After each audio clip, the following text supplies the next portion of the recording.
आपके पास देखे तो 10 से 12 दिन बचे हुए हैं। आपको ये सोचना है जो भी आज आप पढ़ रहे हो उसको आप रिवाइज कैसे करोगे उन 4 दिन में। डबल टिक करते चलो, सिंगल टिक करते चलो, ट्रिपल टिक करते चलो। इसका क्या मतलब है?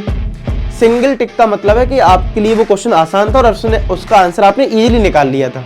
पूरी बुक में अगर मेरे पास 1000 क्वेश्चंस हैं तो कम से कम अगर उसका 1/3 हटा दूंगा तो मुझे सिर्फ 300 के आसपास ही क्वेश्चन तो रिवाइज करने होंगे।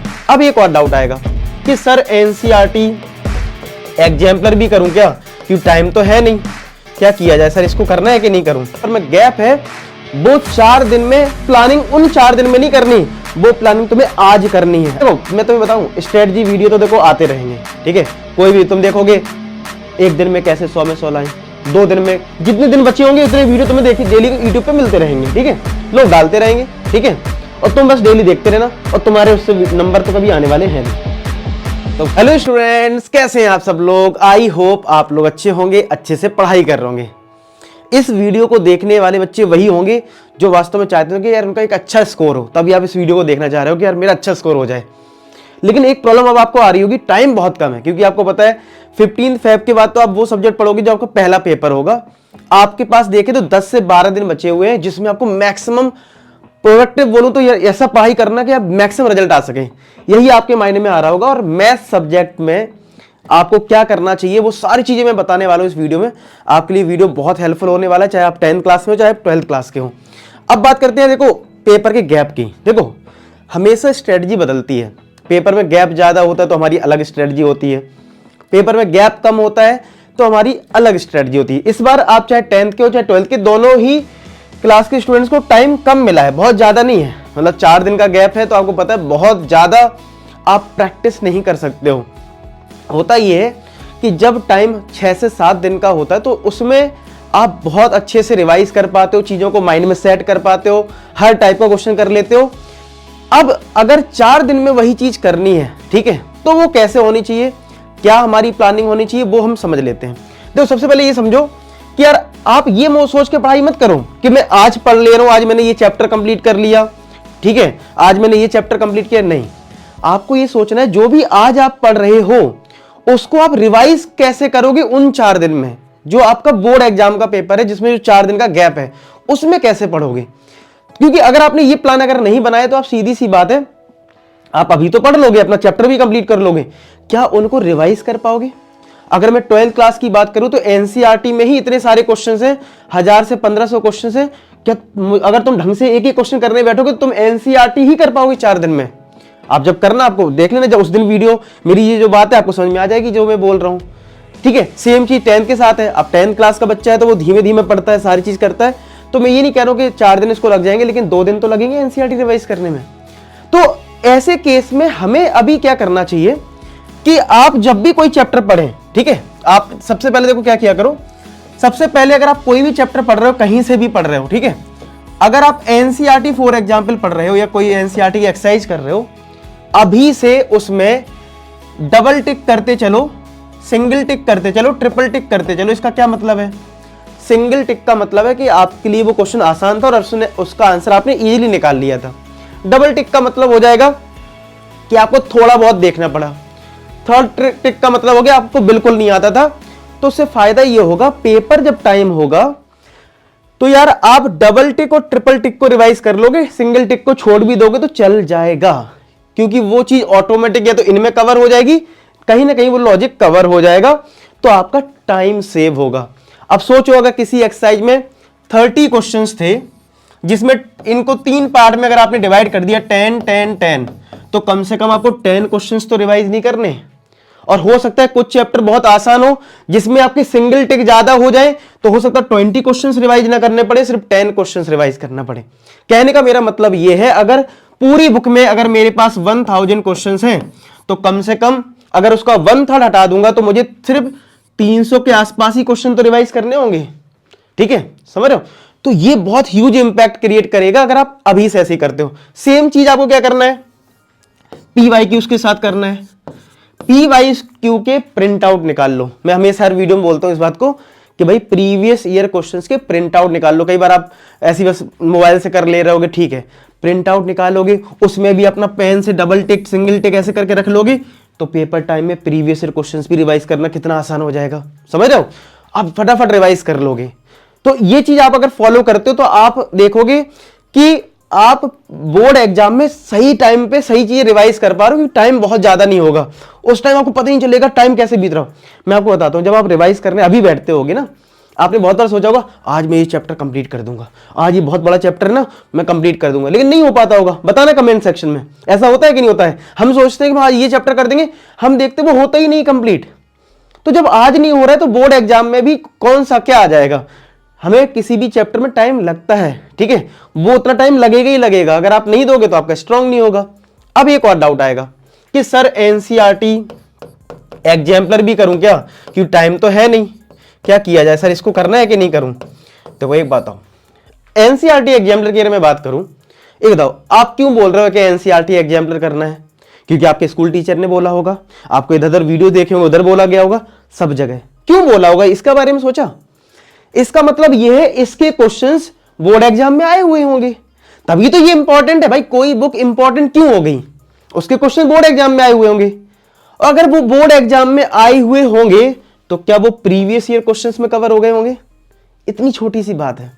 तो इसका मतलब यह है कि आप एनसीईआरटी एग्जाम्पलर नहीं भी करें, अगर आपने प्रीवियस ईयर क्वेश्चंस कर लिए तो ऑटोमेटिक एग्जाम्पलर के क्वेश्चंस भी कवर हो रहे होंगे, जो अच्छे होंगे, जो कम टाइम में, हमें अब टाइम हमारे पास वैसे भी नहीं है कि क्वेश्चंस करने का। तो ये होना चाहिए आपका तरीका कि अगर आपने मेरे चैनल को फॉलो कर रखा होगा तो आपको जो मैंने प्रीवियस ईयर क्वेश्चंस करवाए हैं आप उनको करिए, ठीक है। जो जो मैंने आपको बताता हूं कि ये चीज कंप्लीट करो, ठीक है। अच्छा, हो सकता है कुछ चैनल पे बच्चे नए होंगे तो उनको मैं बता दूं कि अपना एक चैनल है 10th क्लास के लिए, जिसमें 4 लाख के आसपास सब्सक्राइबर होने वाले हैं, 3,67,000 हो चुके हैं। तो ऐसा मत सोचना कि आपको मैं गाइड कर रहा हूं तो इस चैनल पे तो आप, कई बार होता ना कि वेटेज, अरे सर इनके इतने सब्सक्राइबर है तो ये अच्छा बोल रहा हूं, ऐसा कुछ नहीं होता, ठीक है भाई। एक्सपीरियंस तो वही होता है। तो मैं आपको बता देता हूं, अपने पास भी आप सबका इतना सपोर्ट है कि यार इतने बच्चे फॉलो करते हैं, तो आप इस चैनल पे जाके, मैं इसकी लिंक डिस्क्रिप्शन डाल दूंगा, यहां पे 10th का कंटेंट आपको बहुत बढ़िया मिल जाएगा। आप अपने प्री वाई क्यूज या आपको जो भी प्रैक्टिस करनी, 1 शॉट वीडियोस, ठीक है, वो सब मिल जाएगा, ठीक है। ऐसे अगर आप क्लास 12th के हो, अगर आप एनसीईआरटी कुछ पढ़ाई कर रहे हो या प्रीवियस ईयर क्वेश्चन करना चाह रहे हो तो इस वाले चैनल पे चले जाना, मैं दोनों की लिंक डिस्क्रिप्शन में डाल दूंगा। ये तो चलो बात होगी चैनल की जिन पे जाके आप पढ़ाई का कंटेंट देखो, जाके पढ़ाई करो, ठीक है। लेकिन इस वीडियो का मकसद ये है कि आपको ये रियलाइज करवाना कि जो पेपर में गैप है वो 4 दिन में, प्लानिंग उन 4 दिन में नहीं करनी, वो प्लानिंग तुम्हें आज करनी है। अगर आज तुमने वो स्ट्रॉन्ग कर लिया तो पूरा फोकस ये रखो कि तुमको एनसीईआरटी में टिक करना है पूरा ने। हाँ, एक चीज और, एनसीईआरटी के एग्जाम्पल गलती से भी मत छोड़ देना। एनसीईआरटी एग्जाम्पल पेपर में बहुत आते हैं, चाहे वो क्लास 12th का स्टूडेंट हो चाहे क्लास 10th का, बहुत ज्यादा आते हैं एनसीईआरटी के एग्जाम्पल, ठीक है। बहुत बार ऐसा देखा गया है कि पेपर एनसीईआरटी के एग्जाम्पल से आता है, बच्चे कहते हैं sir paper out of syllabus हो गया, पता नहीं कहां से दे दिया क्वेश्चन, वो होता है एग्जाम्पल का है। तो आप एग्जाम्पल भी जरूर करें और सेम स्ट्रेटजी फॉलो करें, ठीक है। इस तरीके से अगर आप करोगे ना इन 10-12 दिन में पढ़ाई, तो जो बोर्ड एग्जाम में गैप है उसमें आप अच्छे से यूज कर पाओगे और फिर आप देखोगे आपकी तैयारी अच्छी होगी और आप रिकॉल भी कर पाओगे। क्योंकि देखो रिवीजन बहुत जरूरी है, रिवीजन बहुत जरूरी होता है। तुमने देखा भी होगा, पेपर में जाते होगे, पढ़ के पूरा गए थे, भूल गए, समझ में नहीं आ रहा कहां से क्या है।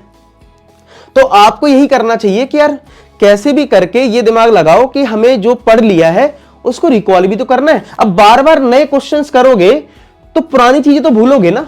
तो इसका मतलब है अभी जितना कंटेंट पढ़ना है स्पेसिफाई कर लो कि भाई मुझे इतना ही पढ़ना है, इससे ज्यादा नहीं पढ़ना है, क्योंकि ज्यादा पढ़ोगे तो और कंफ्यूज होते रहोगे। तो भाई पहले तो आप स्पेसिफाई करो कि मुझे कितना पढ़ना है, ठीक है। तो जो तुम चैनल्स मैंने बताए उन पे जाके देखोगे तो कंटेंट आपको अच्छा खासा मिल जाएगा। आप बिल्कुल पढ़ाई करो, 1 शॉट वीडियो देख डालो, पीवाईक्यूज करो, तो उतना ही करके उनको दोबारा रिवाइज करो। हम लोग रिवाइज नहीं करते हैं, ये बहुत बड़ी दिक्कत होती है।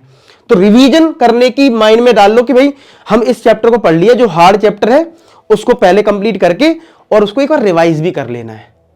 भाई कब करोगे? 4 दिन में रिवीजन हो जाएगा, सिलेबस खत्म हो जाएगा उन 4 दिन में, नहीं ना, अभी से प्लान करना होगा।